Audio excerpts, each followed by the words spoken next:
হৈছে মানে আমাৰ এইটো ভৈৰৱকুণ্ড আংৰাজুলি গাঁও আৰু আমাৰ ইয়াতে আংৰাজুলি গাঁৱৰ এটা কবৰস্থান আছিলে, কবৰস্থান প্লেচ আছে জাগা। তাৰমানে ইয়াৰ পৰা মানে ডেড বডিখন উঠাই পেলাই, তিনিটা ডেড বডিখন উঠাই পেলাই কোনে নিছেতো আমি গম নাপাওঁ, কিন্তু ইয়াৰ পৰা ডেড বডি খালী আছে আৰু তিনিটা জাগা।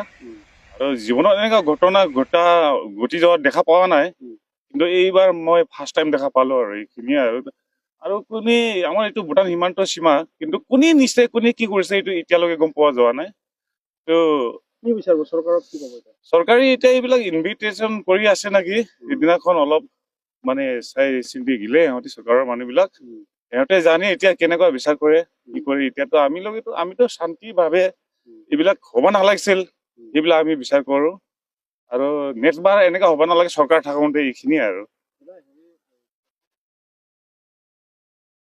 ডেড বডি এনে আপোনাৰ 3 বছৰৰ আছে, 2 বছৰৰ আছে আৰু 5 বছৰৰ আছে। মহিলা একজন আছে, নাম চাম লিখা আছে আমাৰ যিটো নেকি আমাৰ খ্ৰীষ্টান ধৰ্মৰটো ক্ৰুচ লগোৱা যায়, এইটো ক্ৰুচৰ ওপৰত আমি নাম লিখি থৈ আকৌ ডেট বিলাক লিখি থৈ আৰু। পুৰুষ 2জন আছিলে, আকৌ একজন মহিলা আছিলে, মানে বয়সীয়াল মানুহ আৰু চব। আৰক্ষী আহিছে, এছ পি বিলাক আহিছে, ডিএছপি বিলাক, চৰকাৰৰ মানুহবিলাক আহিছে, কিন্তু কোনটো ডিপাৰ্টমেণ্টৰ এইবিলাক আমি গম নাপালো আৰু। মাৰা হোৱা নাই এতিয়া।